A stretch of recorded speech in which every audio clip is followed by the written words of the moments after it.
Olá pessoal, tudo bem com vocês? Voltei para mais um vídeo e o tema de hoje é sobre usar a igreja como muleta.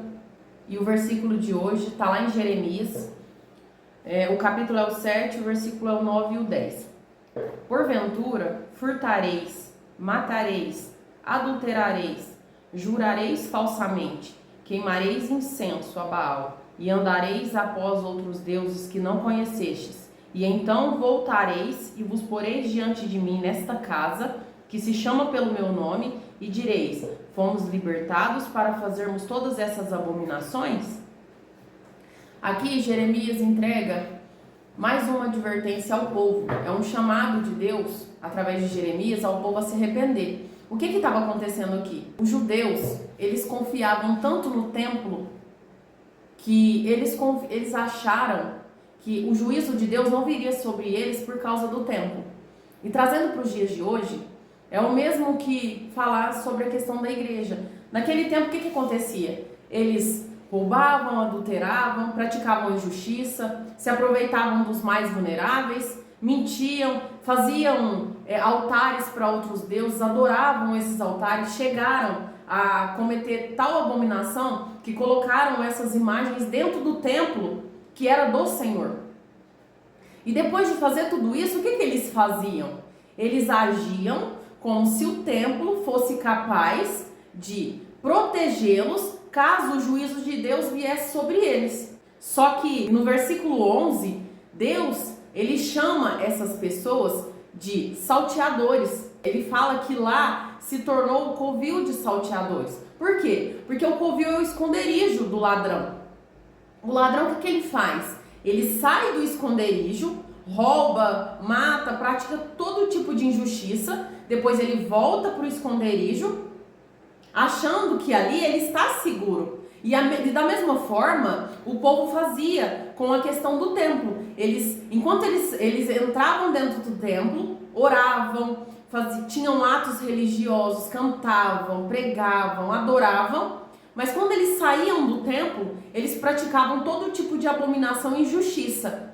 E aí eles voltavam como se nada tivesse acontecido. E aqui a palavra de Deus diz que Deus, ele mesmo viu o que eles faziam. E quando Deus faz essa pergunta a respeito de que, perguntando para eles se eles foram libertos para que eles continuassem a praticar essas abominações, é como se Deus dissesse: foi para isso que eu libertei todos vocês? Para que vocês tivessem liberdade para pecar? Porque a graça de Deus, ela não é uma autorização para pecar. Ela cobre os nossos pecados, ela perdoa, ela nos limpa, mas isso não é uma autorização para que a gente continue pecando sem arrependimento. Porque o que acontece? Muitas das vezes, por estarmos dentro da igreja, por estarmos praticando atos religiosos, cantando, pregando, adorando, orando, participando de todo o ritual religioso, nós achamos que estamos seguros.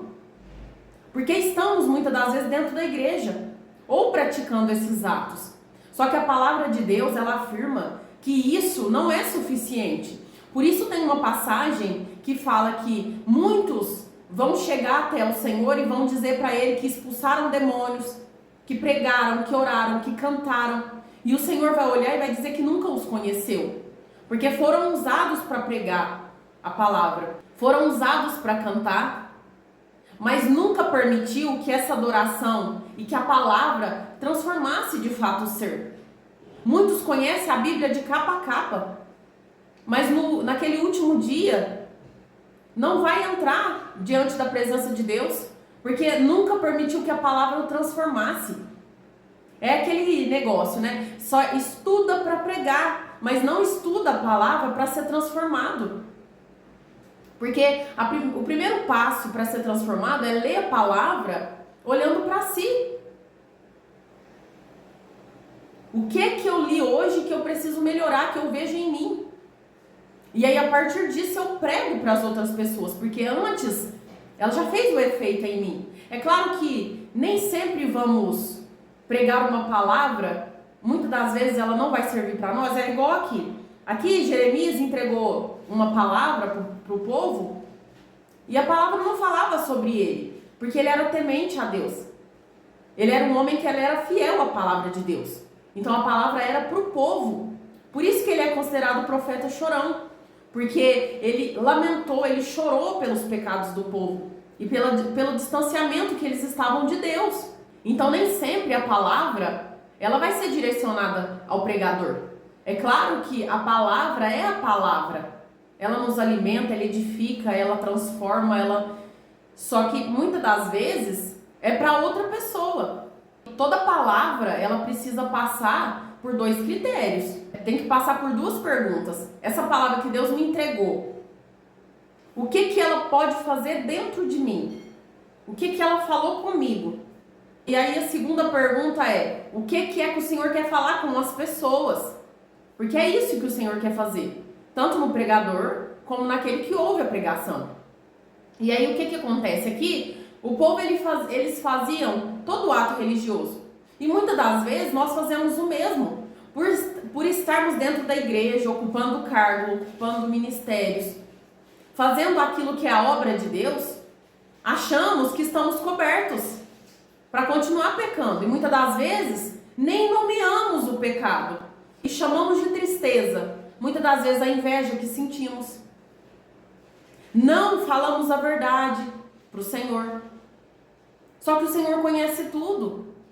E aqui, Deus mostra que ninguém está seguro por estar dentro da igreja ou por estar praticando atos religiosos. É possível praticarmos atos religiosos, orar, pregar, cantar, estar dentro da igreja e sermos condenados ao inferno, porque nunca houve arrependimento.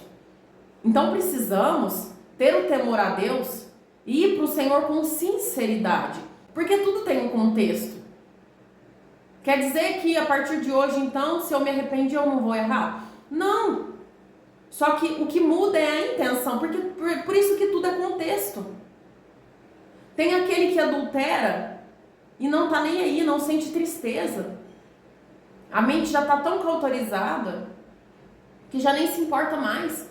Mas tem aqueles que pecam, se arrependem e querem sair desses caminhos, estão lutando. Quantos de nós estamos lutando contra as nossas fraquezas? Contra o nosso temperamento, contra a falta de perdão que muitas das vezes não liberamos. Quantas das vezes estamos enfrentando? Por isso que a palavra de Deus é uma autoanálise. Não é para analisar o outro, é para nós nos analisarmos. Sempre quando a gente ouvir uma palavra, a gente nunca deve direcionar a outra pessoa. A palavra ela tem que ser direcionada a nós. O que eu estou fazendo que pode estar me distanciando do Senhor? Eu sou sincera na presença de Deus? Eu nomeio meus sentimentos?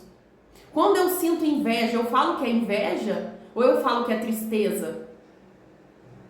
Eu nomeio realmente essa intenção?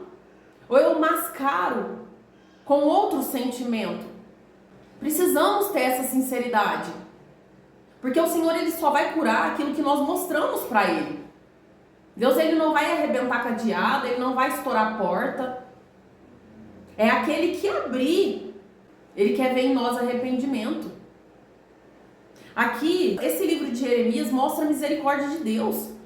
Porque o povo praticava todo quanto é tipo de injustiça. Sacrificava até os filhos. Em nome do Senhor. E ainda assim o Senhor os chamava ao arrependimento, os chamava para perto dele. E o Senhor está nos chamando o tempo todo. A graça do Senhor está nos chamando o tempo todo. Só que não devemos usar dessa graça como legalidade para pecarmos, como uma muleta. E muitas das vezes usamos a igreja e a religiosidade, a graça como muleta, para continuarmos do jeito que estamos. Porque muitas das vezes é confortável. E muitas das vezes porque não queremos, porque a consciência já está cauterizada. Não podemos entrar dentro da igreja só para aliviar o peso da nossa consciência pelo pecado que cometemos. Porque muitas das vezes sentimos remorso. Praticamos algo que desagrada ao Senhor e não é coisa grande. Coisas pequenas, como falta de perdão, que não é pequena, mas é o liberar perdão, é as mentiras que contamos, enganar outras pessoas. Deus espera obediência nessas pequenas coisas, nesses pequenos movimentos, para que haja obediência nas coisas maiores. Porque quando chega nas nossas fraquezas, aí que precisamos mesmo de ter essa obediência. Porque cada um sabe aquilo que é a sua fraqueza.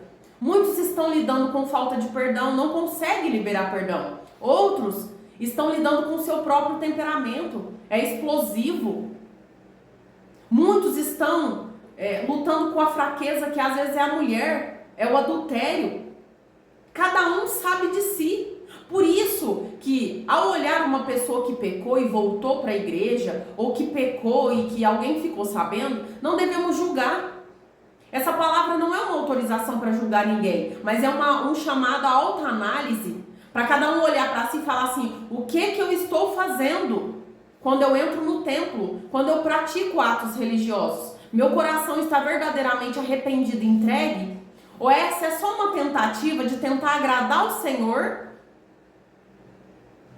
para esquecer os meus pecados, para jogar debaixo do tapete, para fingir que nada aconteceu, e aí eu choro, digo que me arrependi, e na verdade é um remorso, porque na primeira oportunidade que eu tiver, eu continuo praticando as mesmas coisas.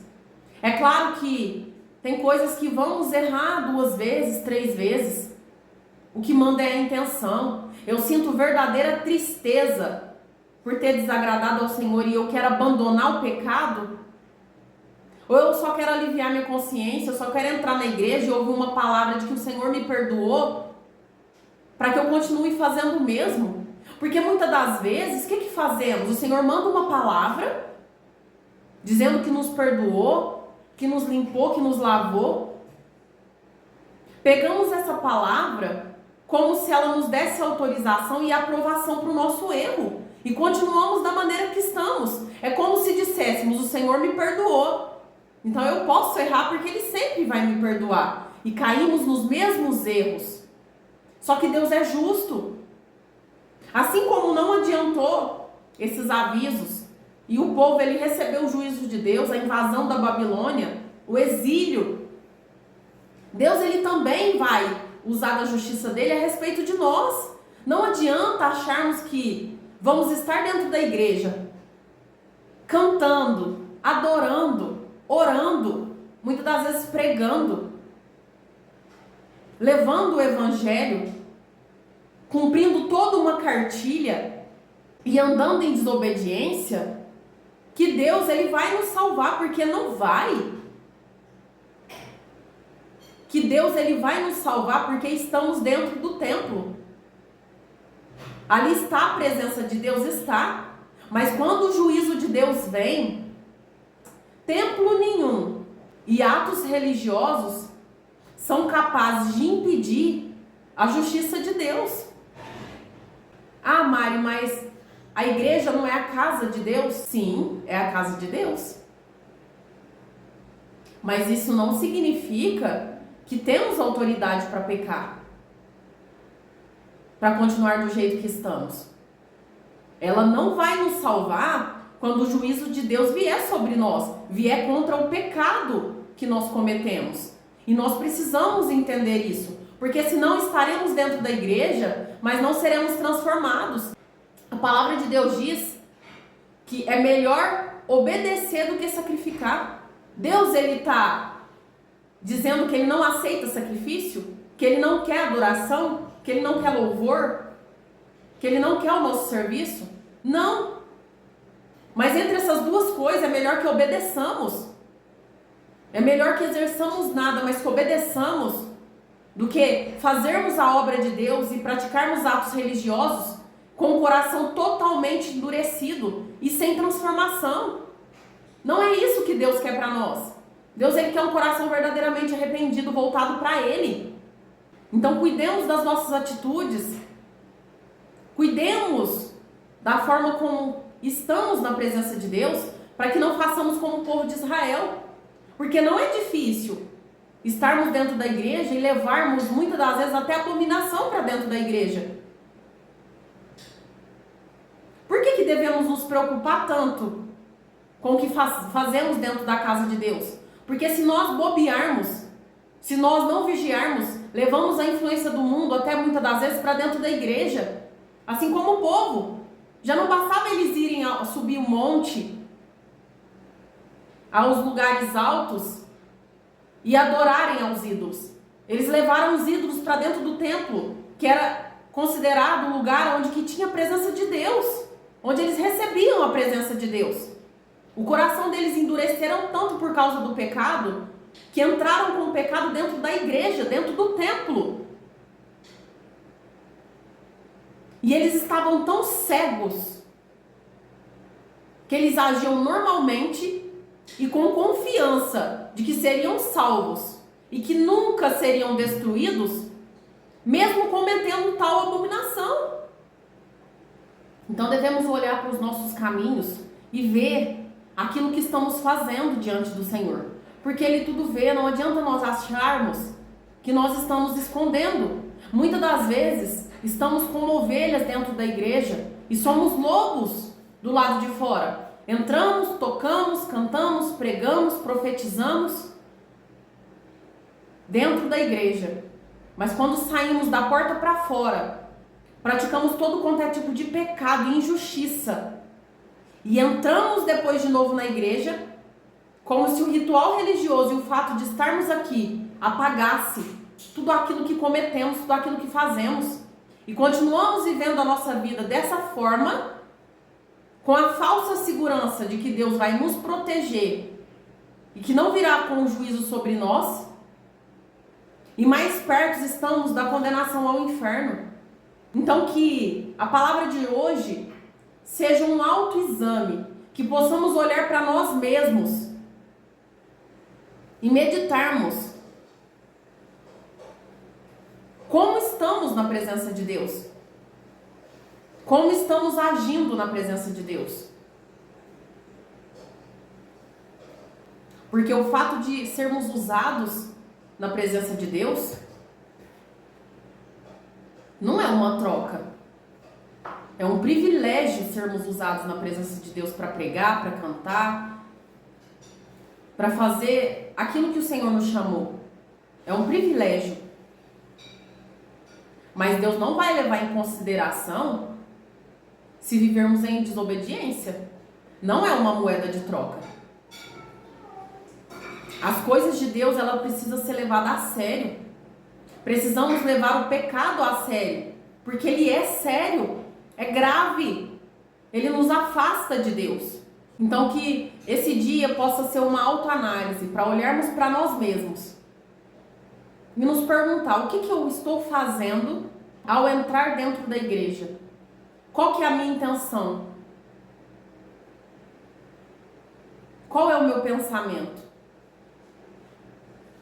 É para ter o coração transformado, confrontado, desenvolver humildade, comunhão com os irmãos. E o primeiro e mais importante de tudo, ter o coração totalmente transformado e liberto. Ou eu estou entrando ali só como só para ter um step, uma muleta, para que eu possa me apoiar para continuar do jeito que eu estou. E aí eu continuo pecando, adulterando, fornicando, mentindo, traindo, caluniando.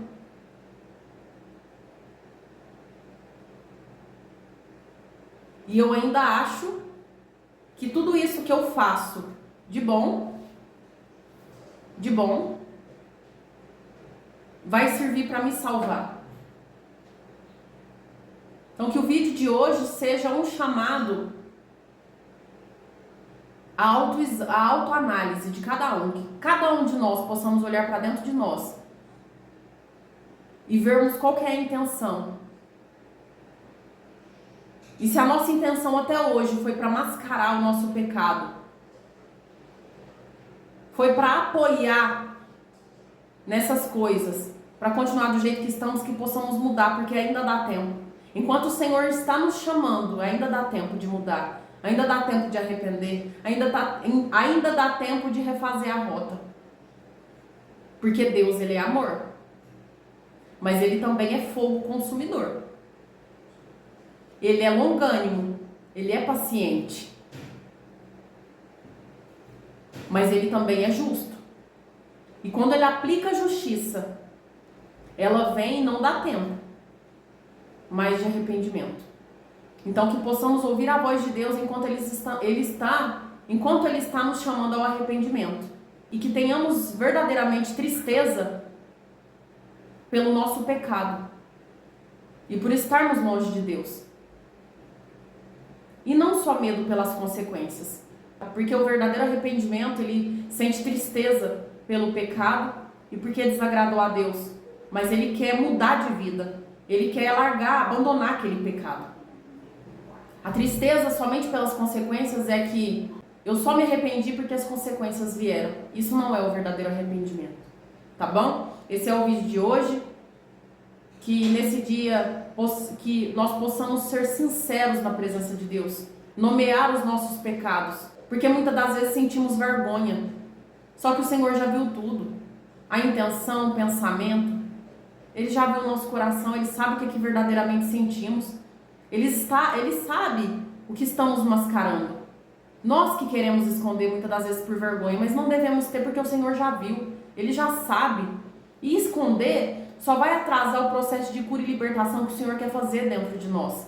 Então que nós possamos ser sinceros na presença de Deus, entendendo que se subirmos até o alto monte, Ele está lá.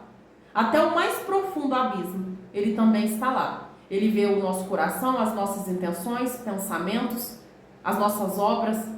Ele vê cada detalhe da nossa vida. Então que possamos ser sinceros e autoanalisar a nossa vida. E nunca mais usarmos atos religiosos e a igreja como muleta, mas um lugar de respeito, reverência e adoração que o Senhor merece quando entramos nesse lugar, tá bom? Esse é o vídeo de hoje. Um beijo para vocês. Até o próximo.